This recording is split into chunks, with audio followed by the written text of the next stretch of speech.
और इसमें हम लोग ने एक परफोरेटेड कैथोड लगाया था, परफोरेटेड लगाया है जिसमें हमने बहुत सारे होल्स को किया। और साथ में यहां पे हमने क्या किया है, हाई वोल्टेज सोर्स लगाया है। ये हमारा हाई वोल्टेज सोर्स है, 10,000 वोल्ट हमारा एक सोर्स है, यहाँ पे वोल्टेज लगा दिया, बैटरी लगा दिया। तो कैथोड रे किधर से निकलता है, कैथोड से निकलता हुआ किधर जाएगा, कैथोड से निकलता हुआ किधर जाएगा बोलो, एनोड की तरफ जाएगा। ये तो कैथोड रे हो गया। अब देखिए कैथोड रे के साथ साथ एक एनोड रे भी निकलता है, कैथोड रे के साथ साथ एनोड रे भी निकलता है। और एनोड रे का जो डायरेक्शन होता है वो कैथोड के साइड होता है। देखिए जैसे हमने आपको क्या बताया कि यहाँ इलेक्ट्रॉन, देखो ध्यान से देखना, जो इस कैथोड प्लेट से जो इलेक्ट्रॉन, हाई एनर्जी वाला इलेक्ट्रॉन निकलता है, वो किसके ऊपर स्ट्राइक करता है, H2 के ऊपर। अगर गैस हमने H2 फिल किया है तो H2 पे स्ट्राइक करके क्या निकालेगा, 2H प्लस निकालेगा अलोंग विथ 2 इलेक्ट्रॉन। अगर मान लीजिए ऑक्सीजन गैस फिल किया जाएगा तो यहाँ पे 2O प्लस प्लस साथ में क्या निकलेगा, 2 इलेक्ट्रॉन।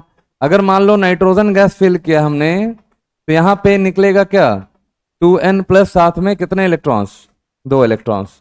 तो इलेक्ट्रॉन्स का तो मूवमेंट हो जाएगा आपका, इलेक्ट्रॉन्स का मूवमेंट होगा, मूवमेंट टुवार्ड किधर बोलो, टुवार्ड एनोड साइड। इसका तो मूवमेंट एनोड साइड होगा। देखिए ये तो मूवमेंट करेगा किधर, एनोड साइड। यहाँ पे आपका स्ट्राइक करेगा और यहाँ पे चमक प्रोड्यूस होगा, फ्लोरेसेंट प्रोड्यूस होगा। ये तो हमने बता दिया था आपको, ठीक है। अपोजिट में ये जो पॉजिटिव चार्ज पार्टिकल है, देखो ये आपका जो पॉजिटिव चार्ज पार्टिकल है ये किधर मूव करेगा, positive charge particle moves opposite to, moves opposite to movement of किसके, मूवमेंट ऑफ कैथोड रे। यानी कैथोड रे जिस डायरेक्शन में मूव करेगा उसके ठीक अपोजिट डायरेक्शन में आपका ये पॉजिटिव चार्ज पार्टिकल मूव करेगा। क्यों, ये पॉजिटिव है तो किधर जाना पसंद करेगा, नेगेटिव के साइड।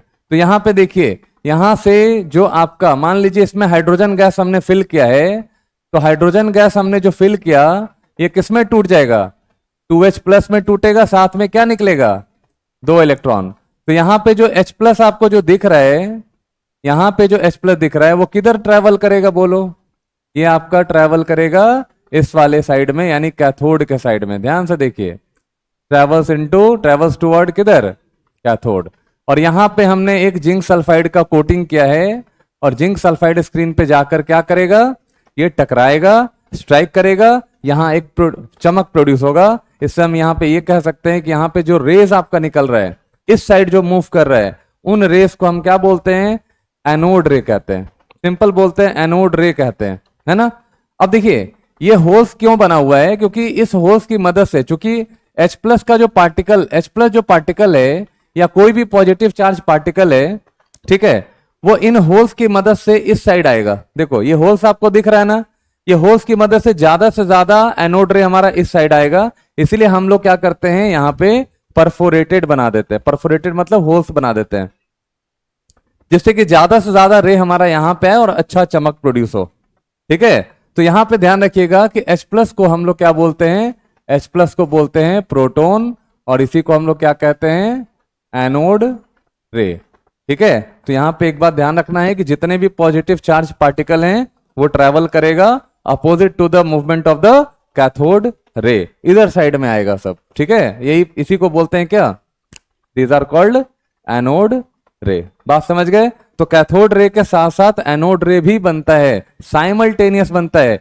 एक साथ बनता है ना। ऐसा नहीं कैथोड रे अलग बनता है एनोड रे अलग बनता है, ऐसा नहीं होता है। कैथोड रे के साथ साथ आपका क्या निकलता है, एनोड रे निकलता है। क्योंकि आपको तो पता है कोई भी गैस फिल करिएगा वहां से इलेक्ट्रॉन तो बाहर आएगा ही आएगा, इलेक्ट्रॉन के साथ साथ एक पॉजिटिव पार्टिकल भी आएगा, और वो आपका मूव करेगा किधर साइड में, कैथोड के साइड में, ठीक है। तो इसीलिए इनको कैथोड रे कहा जाता है ना। नोट कर लीजिए इसको।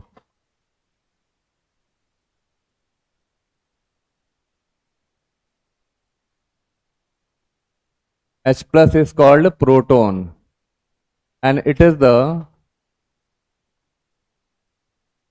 It is the basic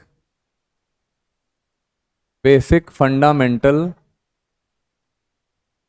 It is the basic fundamental particle of all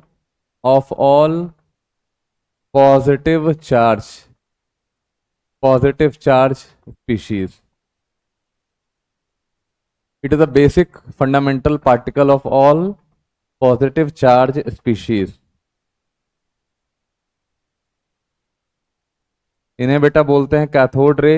these are called cathode ray. और इसे क्या बोलते हैं हम लोग? इन सबको बोलते हैं एनोड रे. लिख लेना यहाँ पे अच्छे से, एनोड रे कहते हैं.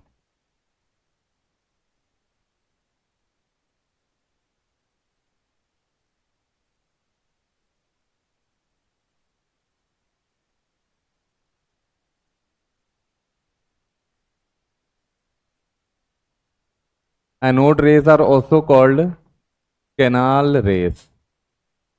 इसको थोड़ा हाईलाइट कर लेना, कैनाल रेस. एनोड रेस को हम लोग कैनाल रेस भी कहते हैं. Anode rays are also called canal रे.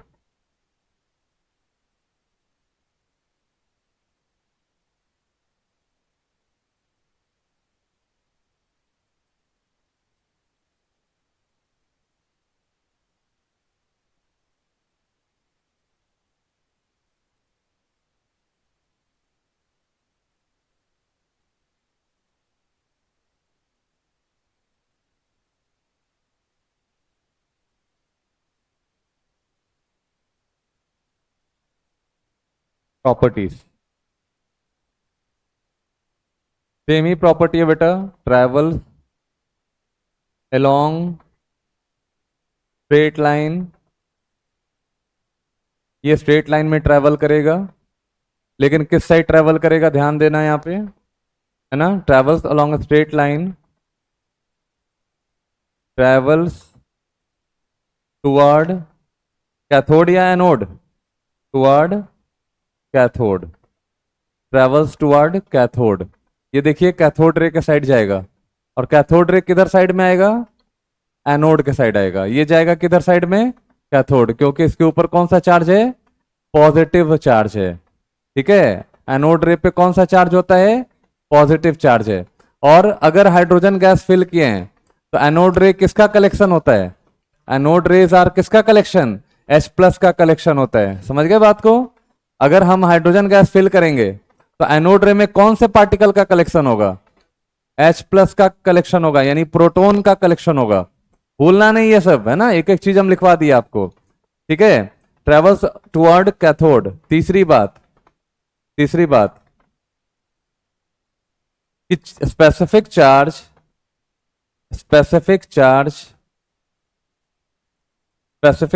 जो कि चार्ज टू मास रेशियो होता है, depends on the nature of gas filled inside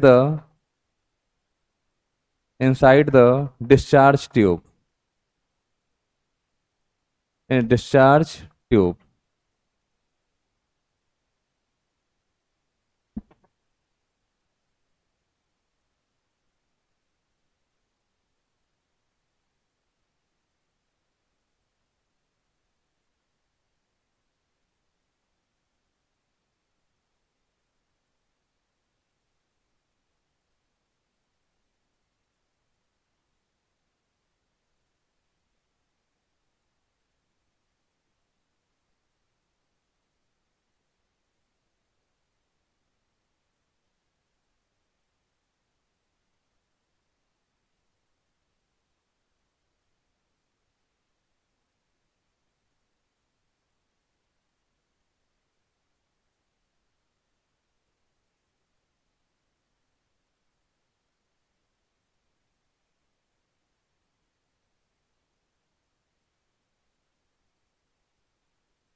हो गया? नहीं लिखा? वो सो गई क्या? देखो तो उधर। क्या बेटा, नींद पूरा नहीं हुआ? घर में नींद आ रहा है?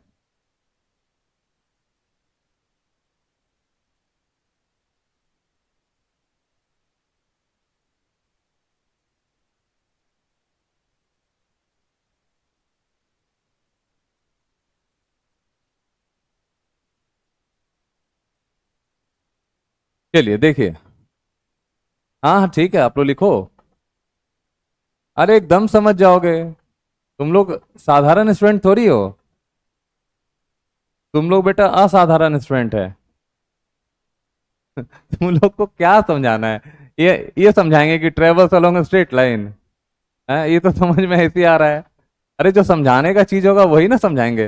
हाँ। अब जैसे स्पेसिफिक चार्ज, जैसे क्वेश्चन आता है, ये हम समझाएंगे आपको। इसको समझाया जाएगा। इधर का क्लियर हुआ कि नहीं, पहले ये बताओ।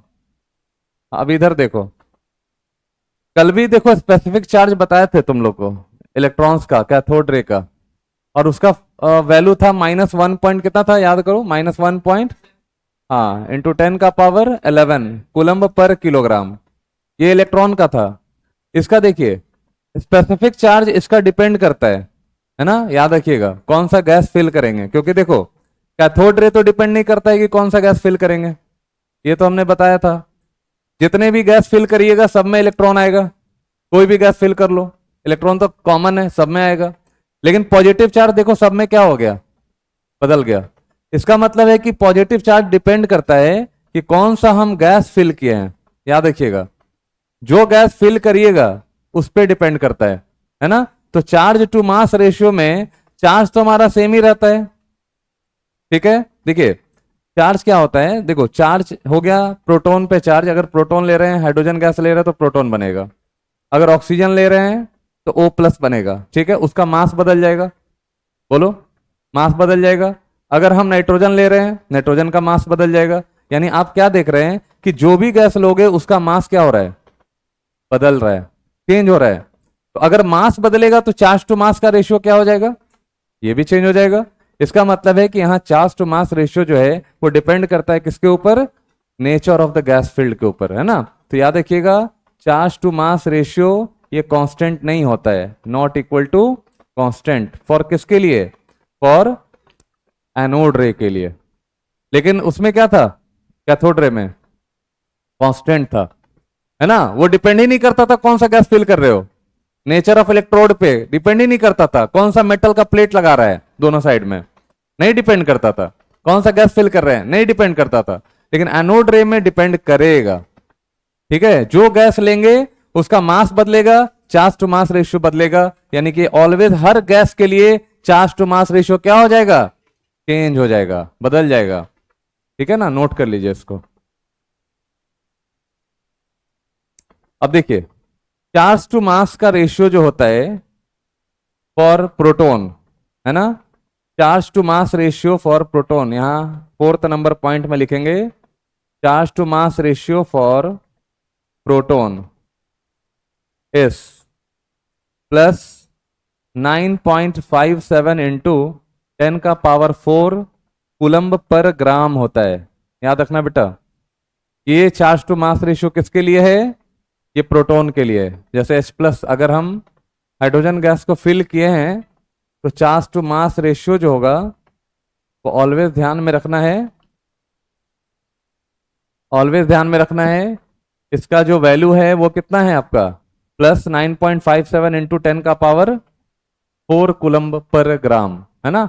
उसका कितना था, उसका था आपका -1.76 इंटू 10⁻11 कूलम्ब पर किलोग्राम, ये था। ठीक है, यहाँ पे देखिए 10⁻4 कूलम्ब पर ग्राम होता है। नेक्स्ट में दोनों का याद रखना, दोनों काम आएगा तुम लोग को, दोनों काम आएगा। अब देखो, H+ जो होता है इस fundamental particle of all positive charge. अब ध्यान से सुनो बेटा, लिखना बंद करो तुम लोग, अब यहां ध्यान लगाओ, एकदम योग मुद्रा में चले जाओ, यहां पे ध्यान दो, ठीक है। सुनिए, H प्लस तो तुम्हारा फंडामेंटल पार्टिकल होता है। फंडामेंटल का मतलब क्या समझते हो? फंडामेंटल का मतलब होता है कि H प्लस जो आपका, इस H प्लस के ऊपर जो चार्ज होता है, जितने पॉजिटिव चार्ज होंगे, जितने कोई भी, जैसे मान लो आपने हीलियम प्लस ले लिया, मान लो आपने ले लिया लिथियम प्लस 2 ले लिया, ठीक है, तुम दोनों को बेटा क्लास से बाहर कर देंगे, जान लेना, तुम लोग बहुत डिस्टर्ब कर रही है क्लास को, है ना। बेरिलियम मान लो +3 हो गया। सुनना ध्यान से, आप कोई भी स्पीशीज ले लो, कोई भी स्पीशीज ले लो पॉजिटिव चार्ज का, उन सब में आप क्या देख रहे हैं कि इन सब में किसी में 1 प्लस चार्ज है, किसी में 2 प्लस चार्ज है, किसी में 3 प्लस चार्ज है, और जितने पॉजिटिव चार्ज हैं वो मल्टीपल होंगे किसके? H प्लस के, H प्लस के ही मल्टीपल में होंगे। मान लो कि जैसे एक एक प्लस है, इसका मतलब है कि 1 लिखेंगे यहां पे, है ना, इनटू चार्ज ऑन किसके ऊपर? चार्ज ऑन किसके ऊपर? H प्लस के ऊपर। यानी कि इसको तुम ऐसे लिख सकते हो, इसको तुम ऐसे लिख सकते हो, 1 इंटू प्लस 1.6 इंटू 10 का पावर कितना? -19 कूलम। यानी कि ये कितने टाइम्स हो गया बताओ, ये कितने टाइम्स हो गया? 1 times of charge on H plus. कर सकते हैं इतना? यहां देखिए, यहां क्या लिख सकते हैं? 2 टाइम्स ऑफ चार्ज ऑन किसके ऊपर? चार्ज ऑन H प्लस के ऊपर। यानी हो गया ये कितना? 2 इंटू प्लस 1.6 इंटू 10 का पावर कितना? -19 कूलम लिख सकते हैं। इसको क्या लिख सकते हो आप बताओ? 3 इंटू चार्ज ऑन किसके ऊपर? तो हम यहां लिख सकते हैं 3 इंटू प्लस 1.6 इंटू 10 का पावर कितना? -19 कूलम। क्या इतना हम लिख सकते हैं? मान लीजिए कि कभी आपको ड्यूटेरियम दे दे, ड्यूटेरियम प्लस दे दे, इसका भी क्या लिखोगे आप? 1 इंटू चार्ज ऑन किसके ऊपर? H प्लस के ऊपर। क्या ऐसा लिख सकते हैं कि नहीं लिख सकते? यानी कोई भी आपका पॉजिटिव चार्ज स्पीशीज होगा, ये आपका फंडामेंटल पार्टिकल है। मतलब सभी में आपको इससे ही मल्टीप्लाई करना है, इसके ही चार्ज से क्या करना है? मल्टीप्लाई करना है। चाहे जितना भी पॉजिटिव चार्ज हो, 4 भी पॉजिटिव चार्ज है, इसी से मल्टीप्लाई करना है। समझ गए बात को? अभी हम एक दो क्वेश्चन करवाएंगे, पहले इसको नोट करो।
लिख लिया यहां तक?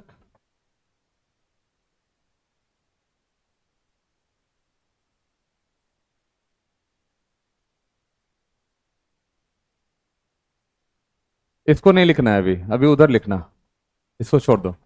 देखो यहाँ पे charge to mass ratio proton का कितना निकला है। अब देखो ध्यान से कि निकालते कैसे हैं। क्यों बेटा, प्रोटॉन कहाँ से आया है? हाइड्रोजन से आया है। और हाइड्रोजन का मास कितना होता है?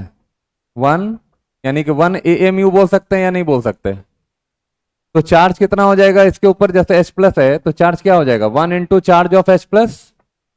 बोलो, अगर H प्लस को लिखना है तो 1 into charge of H plus लिखेंगे कि नहीं?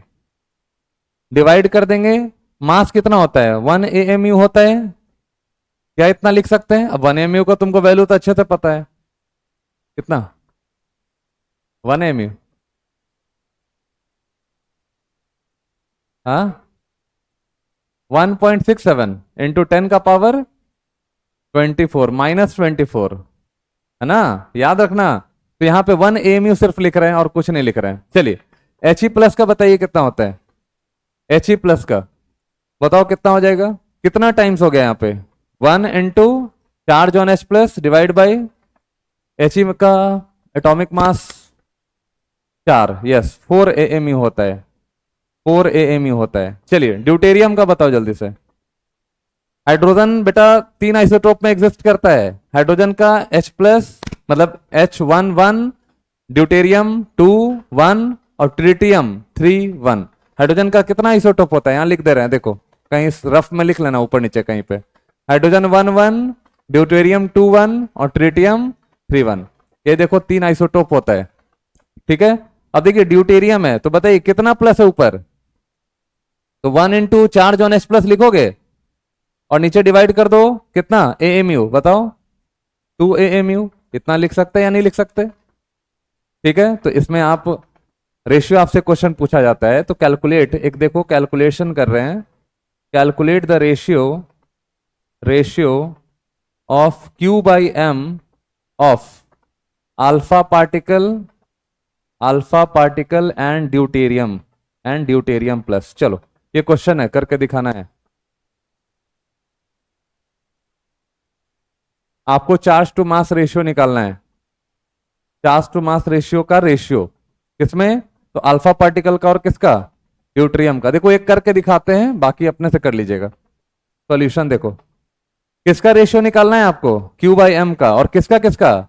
अल्फा पार्टिकल का और ड्यूटेरियम का। तो यहां लिखना Q/M ऑफ किसका? अल्फा, रेशियो Q/M ऑफ किसका?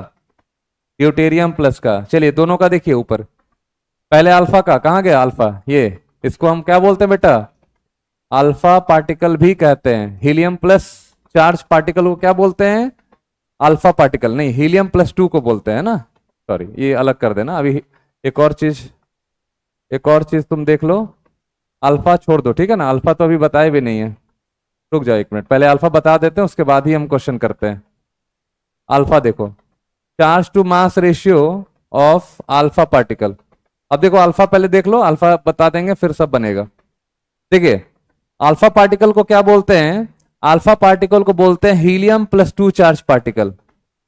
मतलब हीलियम पे एक और प्लस आ गया ना, तो उसको क्या बोला जाएगा? अल्फा कहते हैं। ठीक है, तो इसका बताओ Q/M कितना हो जाएगा? 2 into charge on H plus divide by कर दो।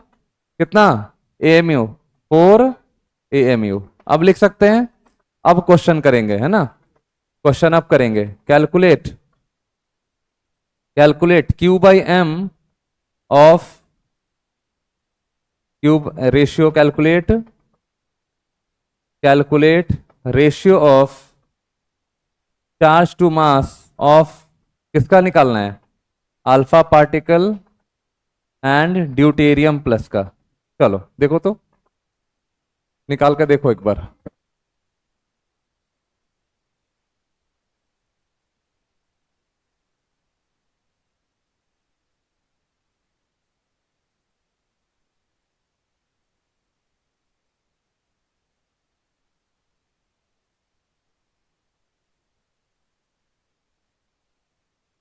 वन इस टू कितना?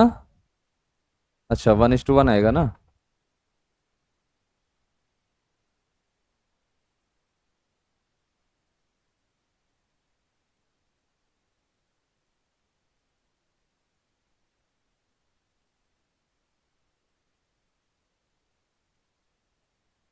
ड्यूटेरियम और अल्फा का बेटा सेम ही चार्ज टू मास रेशियो होता है, दोनों का मास रेशियो सेम होता है। देखो कहाँ गया, अल्फा के लिए चार्ज टू मास लिखो, divide by charge to mass ratio किसका लिखोगे, ड्यूटेरियम प्लस का। बताओ अल्फा का कितना होगा बेटा, 2 × बताइए 2 × चार्ज ऑन H प्लस, यहां लिखेंगे 2 × charge on H plus divide by, बोलो कितना हो जाएगा, 4 AMU हो जाएगा, नीचे डिवाइड करो। ड्यूटेरियम के लिए कितना, कहां गया, 1 × charge of H plus, 1 × charge on H plus divide करो इसको, कितना 2 से, 2 AMU से, ठीक है ना। चलो सॉल्व कर लो, कितना हो जाएगा, कट जाएगा ना, इससे ये कट गया तो कितना हो जाएगा बेटा जल्दी बताओ, 2 डिवाइड बाई 4, 2 डिवाइड बाई 4, ये 2 ऊपर चला गया और नीचे 1 है ना, कट गया यहाँ पे 2 × 4, 2 से 2 कट गया, यानी 1:2 कितना, 1 का रेशियो देख लीजिए, 1:1 का, यानी कि दोनों का चार्ज टू मास रेशियो बराबर होता है, दोनों का चार्ज टू मास रेशियो 1:1 आ गया, इसका मतलब दोनों का बराबर है, ठीक है। तो हम एक जगह हम सबको लिख दे रहे हैं किसका बराबर है किसका बराबर नहीं है।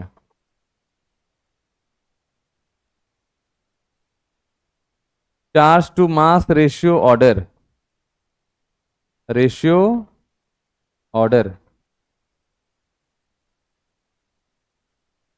Charge to mass ratio order.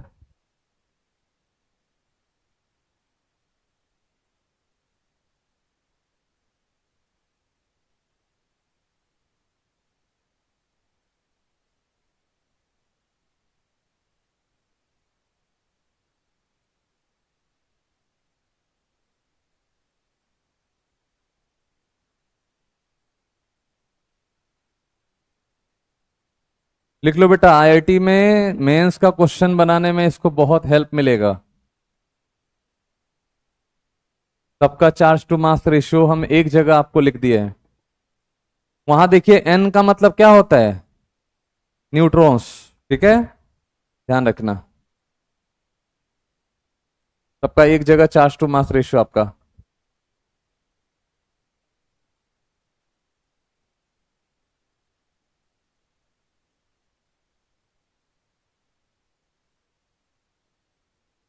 ये चार्ज टू मास रेशियो का ऑर्डर है, सबसे ज्यादा किसका, सबसे ज्यादा किसका, इलेक्ट्रॉन मतलब कैथोड रे का। अच्छा ये बताओ तो ये ज्यादा क्यों हो गया, ये क्योंकि मास इसका बहुत कम है, इलेक्ट्रॉन का मास बहुत कम है। अगर डिनोमिनेटर कम होगा तो पूरा फ्रैक्शन क्या होगा, सोचो, अगर डिनोमिनेटर कम होता है तो फ्रैक्शन क्या हो जाता है, बढ़ जाता है, और डिनोमिनेटर अगर ज्यादा होता है तो पूरा फ्रैक्शन क्या हो जाता है, कम हो जाता है। तो यही लॉजिक लगाएंगे यहाँ पे, है ना, इलेक्ट्रॉन का मास सबसे कम होता है, इसी वजह से फ्रैक्शन सबसे ज्यादा है। तो इससे क्वेश्चन बनेगा तुम्हारा बहुत आसानी से, ठीक है। बस ये ध्यान में रखना, इतने चीजें आपको याद रखनी है, ये इंपॉर्टेंट है ना, इससे क्वेश्चन तुम्हारा सॉल्व इजीली हो जाएगा। चलो हो गया यहां तक, नहीं हुआ,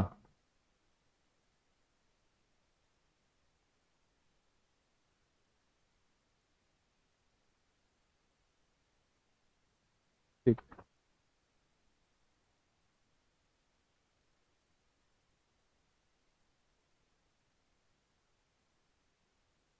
लिखो डिस्कवरी ऑफ न्यूट्रॉन्स।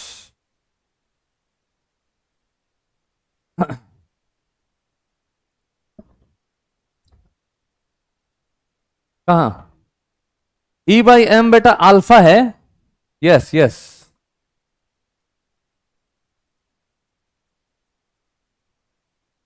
चलिए अब हम किसको ढूंढने जाएंगे, न्यूट्रॉन्स को ढूंढेंगे। हाँ, लुका छिपी खेलना है न्यूट्रॉन्स के साथ, चलो देखते हैं न्यूट्रॉन्स कैसे ढूंढेंगे। अच्छा ढूंढा था किसने, तो लिखो, इसको ढूंढा था जेम्स चैडविक ने, है ना, स्पेलिंग लिखवा देते हैं आपको। चलो लिख लिया यहां तक, लिख लेना James Chadwick, discovered by James Chadwick और इन 1932 1932 में इसकी डिस्कवरी हुई थी न्यूट्रॉन्स की डिस्कवरी हुई थी 1932 के आसपास। जेम्स चैडविक ने किया था। गोल्डस्टीन बेटा प्रोटॉन का हुआ था, लिख लेना। जब तुम बोल दिया तो लिखवा ही देते हैं, लिख लो। प्रोटॉन वाले में लिख लो, proton was discovered by Goldstein. Spelling लिख दें, देखो गोल्ड पहले लिखो, गोल्ड लिख लेगा, स्टीन हो गया, गोल्डस्टीन। ये प्रोटॉन डिस्कवर किए थे, है ना। इलेक्ट्रॉन का डिस्कवरी तो थॉमसन्स का नाम आता है ना। थॉमसन्स डिस्कवरी होता किया था, उन्होंने ही किया था न्यूट्रॉन्स को। इसमें लिखो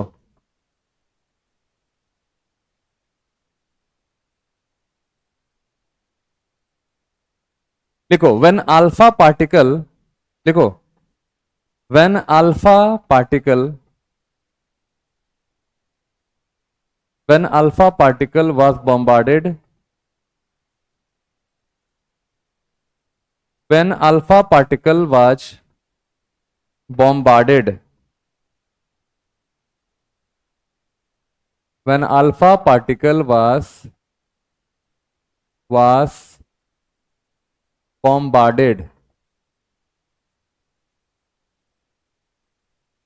bombarded on beryllium foil, neutrons are या high velocity neutrons, high velocity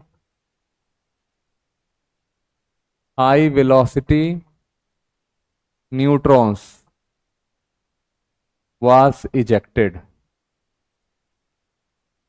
High velocity neutrons was ejected along with carbon atom. High velocity neutrons was ejected along with carbon atom. ठीक है, हमें कौन सा पार्टिकल निकालना है? न्यूट्रॉन्स निकालना है। ठीक है, तो देखिए न्यूट्रॉन्स कैसे आएगा, तो अल्फा पार्टिकल को बेटा किस पे बॉम्बार्ड कराओगे? बेरिलियम फॉइल पे, है ना। तो अल्फा पार्टिकल का यहां देखिए एटॉमिक मास 4 AMU होता है और एटॉमिक नंबर कितना एटॉमिक नंबर कितना होता है? 2। यहां देखिए बेरिलियम का कितना 9 AMU और एटॉमिक नंबर कितना 4। जब इसको बॉम्बार्ड कराया गया, इसको इसके ऊपर बॉम्बार्ड कराया गया, प्रहार कराया गया, तो आपको यहां पे मिलेगा कार्बन के एटम्स मिलेंगे और साथ में हाई वेलोसिटी न्यूट्रॉन्स मिलेगा। तो यहीं से न्यूट्रॉन्स की डिस्कवरी हुई थी, है ना। जब आपका अल्फा पार्टिकल बॉम्बार्ड कराया गया था बेरिलियम फॉइल पे, तो न्यूट्रॉन्स मिलता है और साथ में क्या मिलता है बताओ? कार्बन के एटम्स मिलते हैं। ठीक है, नोट कर लीजिए इसको, यही है आपका। बस हो गया, कार्बन भी साथ में आता है।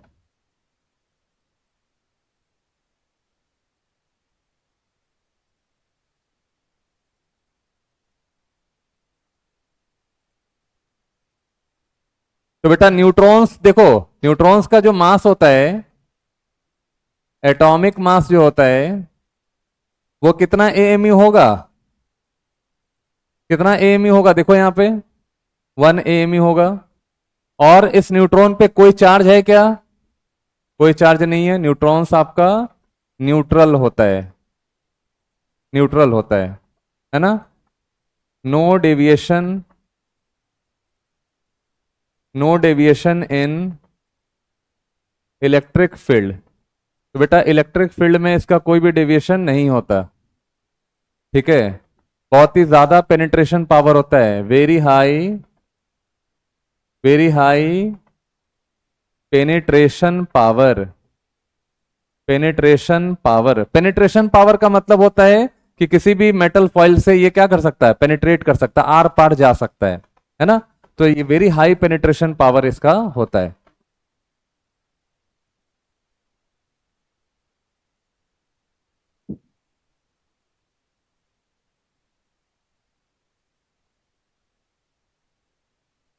चलो इसका चार्ज टू मास रेशियो बोलो, Q/m रेशियो ऑफ न्यूट्रॉन्स कितना होगा?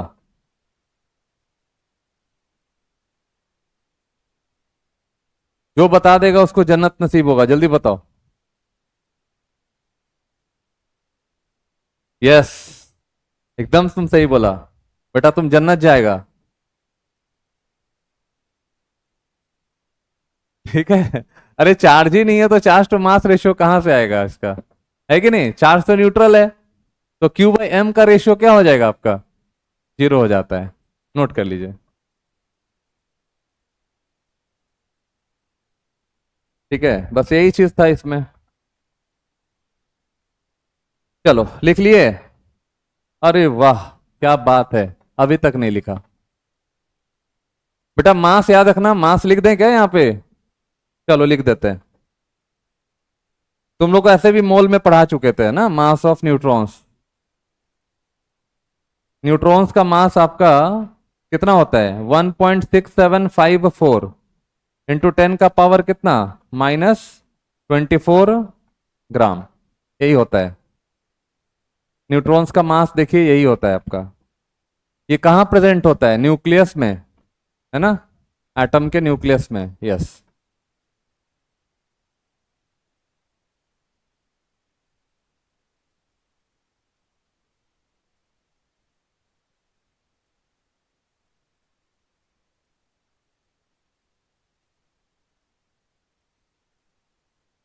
तुम लोग को यूनिफॉर्म नहीं मिला अभी तक?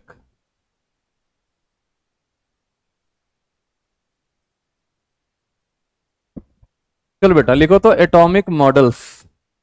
हेडिंग लगाइए, एटॉमिक मॉडल्स। नया टॉपिक हेडिंग लगाइए, एटॉमिक मॉडल।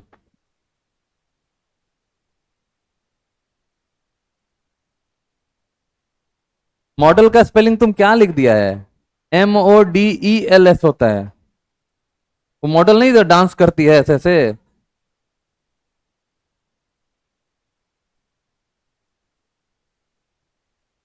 ये क्या लिख दिया जी? मॉड्यूल लिख दिया तुम।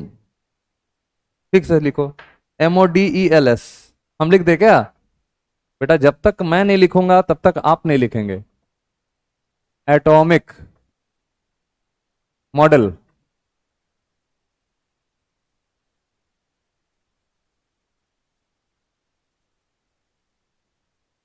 चलो पहला लिखो, थॉमसन्स एटॉमिक मॉडल।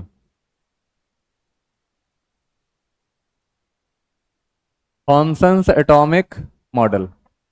आइए अब एटम के स्ट्रक्चर की बात करेंगे। अभी तक तो डाल्टन्स ने एटम का कुछ स्ट्रक्चर के बारे में तो बताया नहीं था, एटम कैसा दिखता है ना? बस वो हसीन सपना देखा करते थे, एटम ऐसा है, एटम वैसी है, एटम वैसा है। नहीं, अब एटम का रियल जो एक स्ट्रक्चर होगा, जो एक व्यू होगा, वो देने का काम किया जाएगा। स्ट्रक्चर पता चलेगा कि एटम होती कैसे ही है ना? तो अब स्ट्रक्चर देने का काम किया जाएगा, समझ गया? हाँ, तो सबसे पहला हमने लिया है थॉमसन्स को। थॉमसन्स एटॉमिक मॉडल में एटम के बारे में क्या बताया गया? एटम के बारे में बताया गया कि एटम एक स्फेयर की तरह होता है। देखो गोला होता है एटम। कैसा होता है? एटम एक गोला होता है, ठीक है, जिसके अंदर पॉजिटिव चार्ज पूरे हर जगह पे फील्ड है। ये देखिए पॉजिटिव चार्ज हर जगह पे क्या है? फील्ड है। मतलब इन्होंने कह दिया कि पॉजिटिव चार्ज पूरे स्फेयर के अंदर भरा हुआ है। और इलेक्ट्रॉन्स जो होते हैं, इलेक्ट्रॉन्स जो होते हैं वो कहीं कहीं कहीं कहीं कहीं कहीं कहीं कहीं ऐसे धसे होते हैं, प्रेजेंट होते हैं। इन्हें हम बोलेंगे क्या? इन्हें बोलेंगे हम इलेक्ट्रॉन। तो पहली बार एटम का देखो एक मॉडल आया, पहली बार जो थॉमसन्स ने दिया। थॉमसन ने कहा एटम एक स्फेयर होता है, इसके अंदर पॉजिटिव चार्ज कंप्लीटली फिल्ड होता है और इलेक्ट्रॉन्स कहीं कहीं कहीं कहीं क्या होता है? धसा होता है, जैसे वाटरमेलन में बीज होता है ना? इसीलिए इस मॉडल को हम वाटरमेलन मॉडल भी कहते हैं, है ना? देखो ये हो गया पॉजिटिव चार्ज, ठीक है। तो थॉमसन्स ने क्या क्या बोला? थॉमसन्स ने क्या बोला? पहला बात कि एटम इज अ, बोलो, atom is a sphere of positive charge. Atom ने क्या, सॉरी, थॉमसन ने क्या बोला? Atom is a sphere of positive charge and electrons are embedded electrons are embedded inside. Electrons आपका एम्बेडेड होता है। तीसरी बात उन्होंने बोली, तीसरी बात उन्होंने क्या बोली? तीसरी बात इन्होंने कहा कि atom is electrically neutral. Atom is electrically क्या होगा बेटा? न्यूट्रल होगा। एटम तुम्हारा इलेक्ट्रिकली न्यूट्रल है, मतलब जितना पॉजिटिव चार्ज है, पॉजिटिव चार्ज का मैग्नीट्यूड है, उतना ही नेगेटिव चार्ज का मैग्नीट्यूड है। नेगेटिव चार्ज का मैग्नीट्यूड है। तो total magnitude of positive charge बराबर किसका? Total magnitude of negative charge होता है इस एटम के अंदर। इसीलिए एटम क्या है आपका? न्यूट्रल है ना? हाँ, न्यूट्रल होता है। Atom is electrically neutral.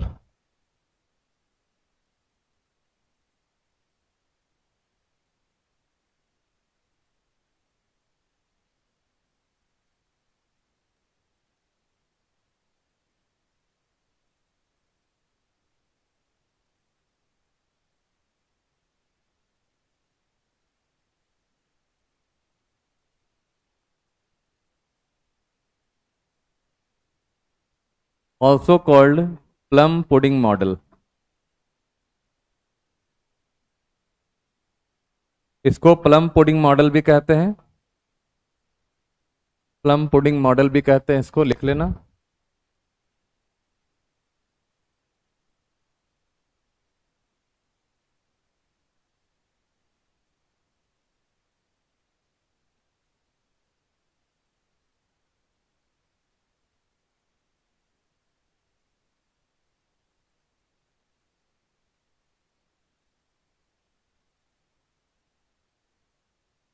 Pudding समझते हैं क्या होता है?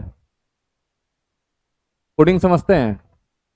अरे जैसे कभी कभी केक बनाओगे घर पे तो उसके ऊपर से जो वो क्या कहते हैं उसको, जेम्स चिपकाते हैं ना, ठीक है, उसी को बोलते हैं, है ना, चिपकाना, जेम्स को चिपकाना, उसी को पुडिंग कहते हैं, प्लम पुडिंग मॉडल। ऊपर से तो इलेक्ट्रॉन्स यहाँ पे देखिए चिपका हुआ है सभी जगह पे, है ना, इलेक्ट्रॉन्स चिपके हुए हैं, इसी को बोलते हैं प्लम पुडिंग मॉडल।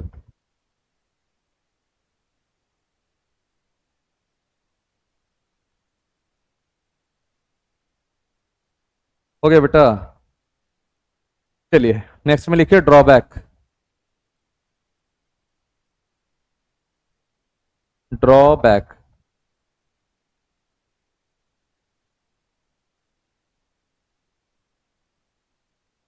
में लिख लो, ड्रॉबैक में हाईली अनस्टेबल मॉडल, पहला लिखो हाईली, ड्रॉबैक में लिख लीजिए highly unstable model, highly unstable model, ठीक है, हाईली अनस्टेबल मॉडल। दूसरा लिखो, दूसरा लिखो could not explain, could not explain plain the stability of atom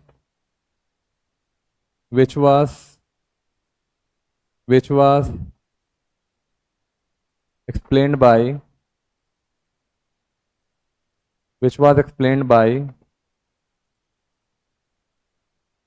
Horse, which was explained by Horse।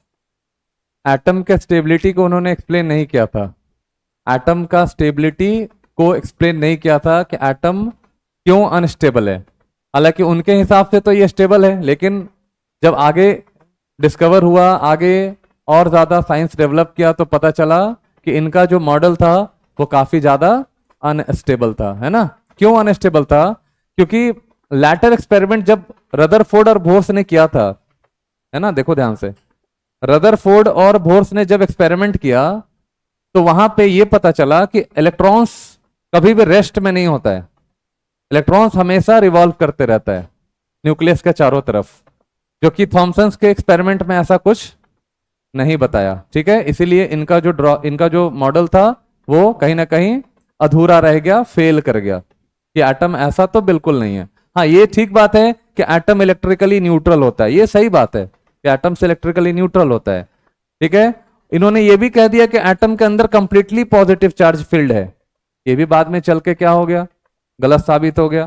जब रदरफोर्ड का अल्फा स्कैटरिंग एक्सपेरिमेंट करेंगे तो यहां पे ये भी गलत साबित हो गया। ठीक है, क्योंकि पॉजिटिव चार्ज कंप्लीटली फिल्ड नहीं हो सकता, कभी भी नहीं हो सकता। अभी हम एक्सपेरिमेंट करके दिखाएंगे आपको। ठीक है, तो यहाँ पे रदरफोर्ड का जो एक्सपेरिमेंट था वो यहाँ पे इनके मॉडल को गलत साबित कर दिया। कैसे करेगा, नेक्स्ट में लिखिए, Rutherford alpha scattering experiment. Rutherford Rutherford rather का स्पेलिंग लिख लेंगे बेटा, रदरफोर्ड, RUTHERFORD, है ना। Alpha scattering scattering experiment, alpha scattering experiment, Rutherford alpha scattering experiment. देखो, सबसे पहले डायग्राम बना लो फटाफट।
हाँ,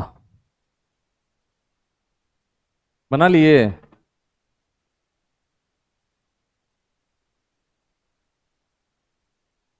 फोटो कहाँ से वीडियो से स्क्रीनशॉट लोगे? ये बनाओ चुपचाप। फोटो ले लो लेकिन बना लो।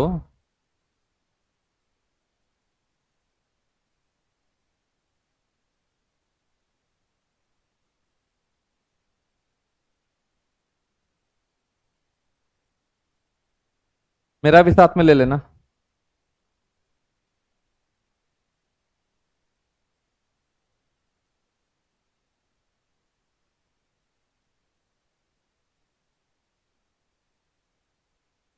मेरा लिया है कि क्रॉप कर दिया जी?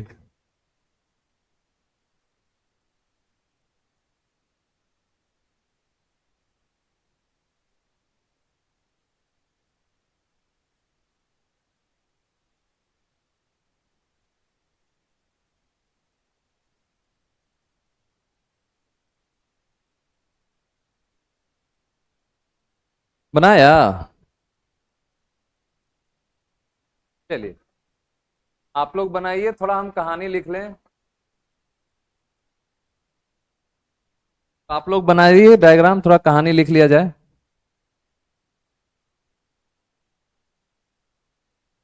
ये सिर्फ कहानी है, इसमें बहुत ज्यादा कुछ है नहीं।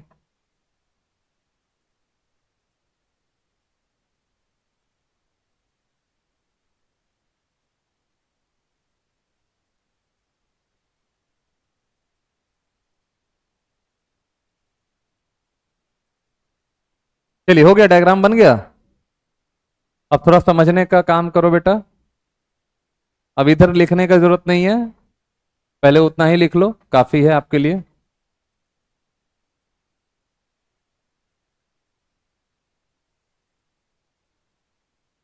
चलिए, हुआ। चलो देखो, देखो रदर।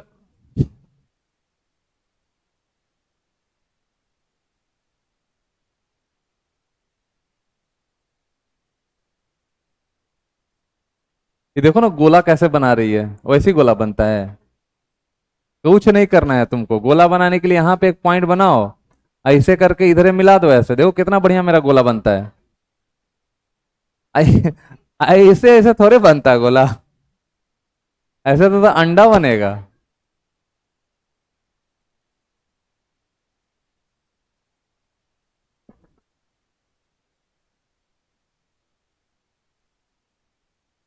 हो गया बच्चा लोग? देखो अब थोड़ा समझो। कुछ नहीं करना है, यहाँ एक रेडियो एक्टिव मटेरियल लेना है आपको। और आपको पता है कि रेडियो एक्टिव मटेरियल कौन कौन सा पार्टिकल आपका रिलीज करता है? अल्फा, बीटा एंड गामा, है ना? गामा ये सब रिलीज करता है, तो हमें किससे मतलब है? अल्फा पार्टिकल से। और यहाँ पे लेड बॉक्स लिया हुआ है जो कि रेडियो एक्टिव मटेरियल को एब्जॉर्ब करता है ना? बाकी जो रेज है आपका बीटा गामा, इनको ये क्या करता है? एब्जॉर्ब करने का भी काम करता है। ठीक है, एक्स्ट्रा जो रेज है उसको एब्जॉर्ब करेगा ये। यहां से अल्फा पार्टिकल निकला, ये एक स्लिट है। स्लिट क्या करता है कि इसको इन रेस को सीधा करता है, सीधा करने का काम करता है। जैसे एक कार्डबोर्ड है, कार्डबोर्ड में होल बना दो, उससे लाइट क्या होगा? सीधा जाएगा। उसी तरह से यहां से अल्फा पार्टिकल सीधा निकल के गोल्ड फॉइल पे आ रहा है, जिसकी थिकनेस दी गई है 0.0004 सेंटीमीटर, है ना? बहुत ही थिक, बहुत ही आपका पतला।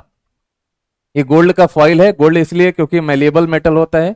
मेलिएबल मतलब ये इसका बहुत ही थिन शीट बना सकते हैं आप।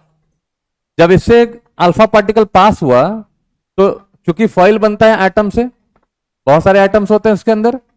जैसे ही इससे पास हुआ तो देखा गया कि 99%, उससे भी ज्यादा, 99% से ज्यादा, 99.9% अल्फा पार्टिकल जो यहां से इधर से आ रहा था, इस गोल्ड फॉइल से सीधा सीधा बाहर निकल जा रहा था। मतलब without any deviation, without any deflection, वो क्या हो रहा था? सीधा निकल जा रहा था। आपको ऐसा नहीं समझना आपकी सर यहां डेविएशन दिखाए हैं, हम ये डेविएशन नहीं दिखाए हैं, हम ये दिखाए हैं कि इसमें से क्या हो रहा है? अल्फा निकल रहा है। बात समझ गए? अब ये भी नहीं समझिएगा सर यहां से तो एक रे आ रहा है, यहां पे इतना रे कैसे निकल गया। ठीक है, तो ऐसा नहीं, यहां पे ढेर सारा रे आ रहा है, समझ गए, ये भी नहीं समझिएगा। तो ढेर सारा रे आ रहा है, गोल्ड फॉइल से टकराया, और उसमें से जितना रे आ रहा था 100% मान लो आ रहा था, उसमें से 99.99% क्या हो गया, एटम से, मतलब इस गोल्ड फॉइल से सीधा निकल गया विदाउट एनी डिफ्लेक्शन। और कहां पे जाके टकराया बोलो, इस मूवेबल स्क्रीन पे। ये स्क्रीन ऐसे ऐसे मूव करता है, समझ गए, ऐसे ऐसे घूमता रहता है। मान लो कि कुछ अल्फा पार्टिकल इधर भी जाएगा तो उधर भी घूम जाएगा, है ना, कुछ अल्फा पार्टिकल इधर आएगा तो इधर घूम सकता है। मतलब कंप्लीटली ऑब्जर्व करने के लिए कितने अल्फा पार्टिकल स्क्रीन पे टकरा रहे हैं, इसलिए मूव करवाते रहता है। बात समझ गए। तो अल्फा पार्टिकल 99.9% अल्फा पार्टिकल जो है इस स्क्रीन के ऊपर हमें ऑब्टेन्ड हो रहा था, जिससे हमें यह पता चला कि गोल्ड फॉइल में जो एटम्स है उसका तो 99% जगह खाली है, एटम के अंदर तो जगह खाली है 99%। बताओ, इसका तो कंक्लूजन यही आया। मान लीजिए कि किसी भी चीज से अगर लाइट पास किया, और जितना लाइट तुमने पास किया उतना ही लाइट तुमको वहां ऑब्टेन्ड हो गया, इसका मतलब कि इसके अंदर तो कुछ भी नहीं है, खाली है, खाली जगह है। तो एटम, यहां पे ये पता चला कि एटम तो पूरे तरह से खाली है, 99% जगह इसका क्या है, खाली है। जैसे थॉमसन ने क्या बोला था कि एटम पूरा भरा हुआ है पॉजिटिव चार्ज से, लेकिन यहां पे क्या हो गया, गलत साबित हो गया, थॉमसन का मॉडल फेल हो गया।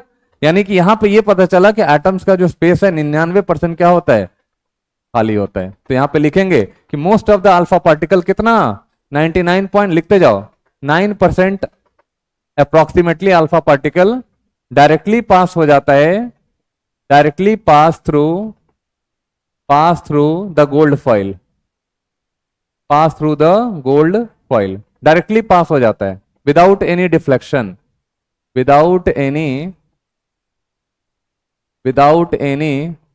Deflection, without any deflection, without any deflection directly pass हो रहा है। इट कंक्लूड दैट इसका क्या कंक्लूजन निकला कि most of the space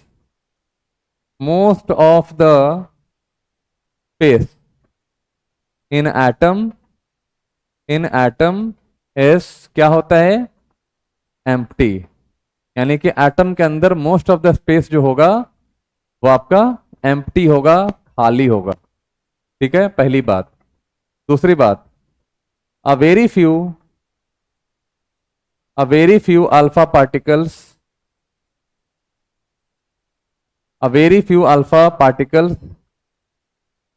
deviate by a very small angle,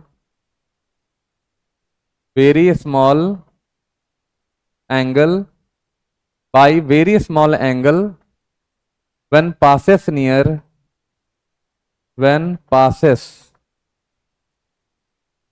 the center,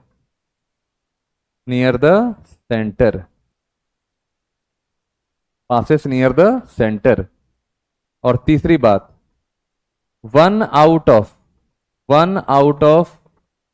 20,000 alpha particle, 1 out of 20,000 alpha particle bounce back when passes along the line, passes along the center कर लेना, passes along the line joining the center, passes along the line joining the center, joining the center। It conclude that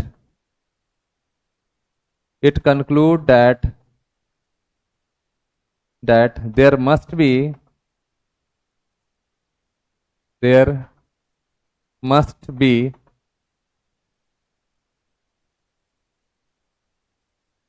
it conclude that there must be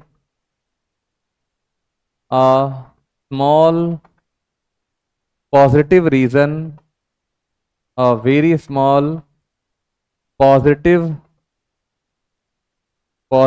region at the center of atom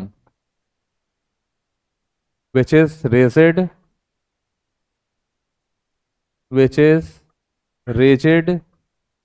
hard which is rigid and hard.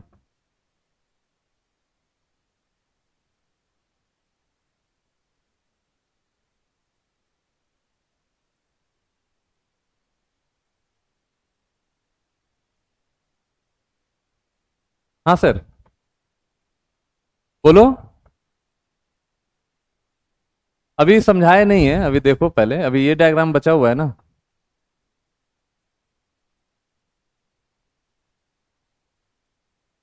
और बड़ा करते हैं, ठीक है, और बड़ा।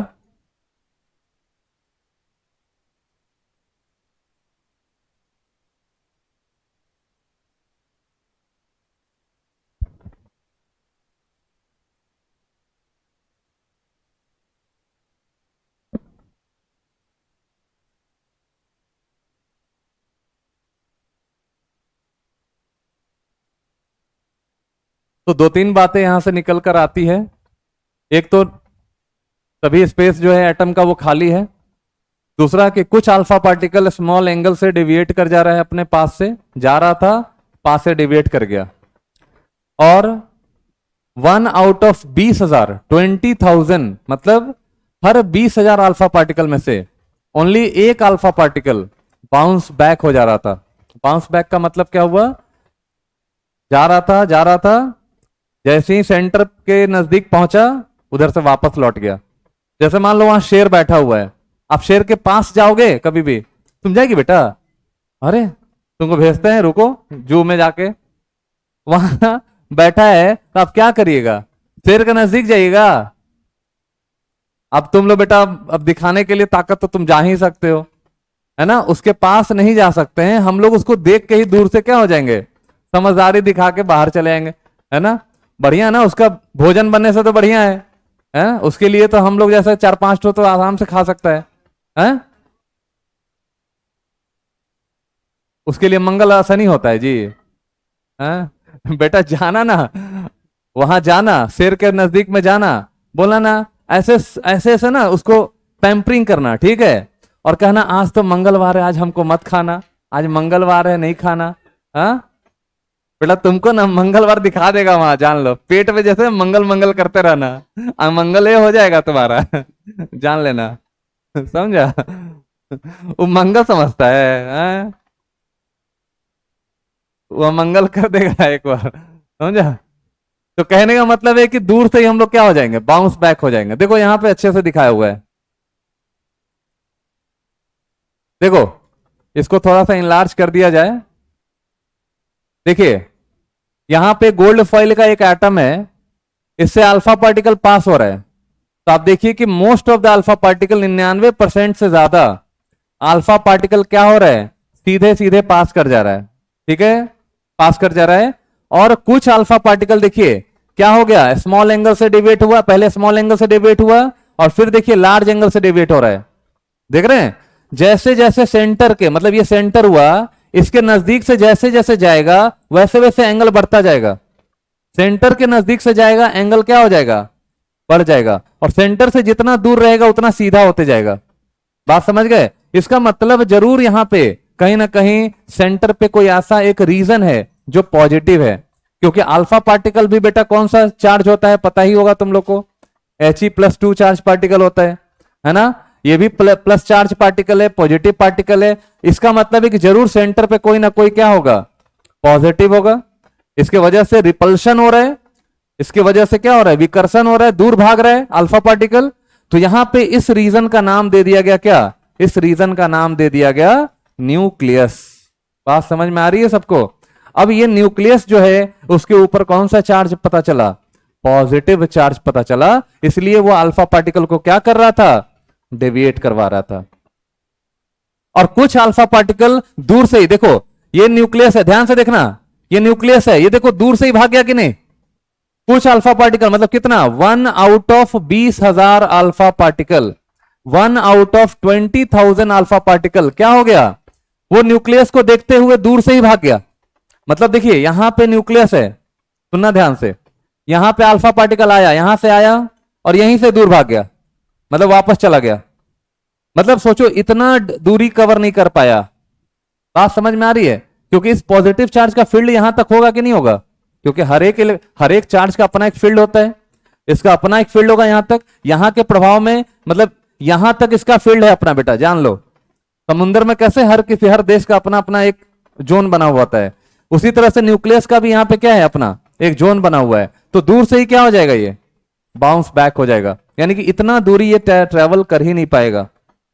आप समझ गए? इस दूरी को क्लोजेस्ट अप्रोच कहते हैं। मतलब कितना मिनिमम दूरी तक, मतलब शेर के कितना करीब तुम जा सकते हो, वह दूरी क्या कहलाता है? शेर से आपकी दूरी क्या कहलाएगी? क्लोजेस्ट अप्रोच कहलाएगा। क्या बोलते हैं? क्लोजेस्ट अप्रोच कहलाएगा। मतलब आप कितना नजदीक पहुंच सकते हैं शेर से।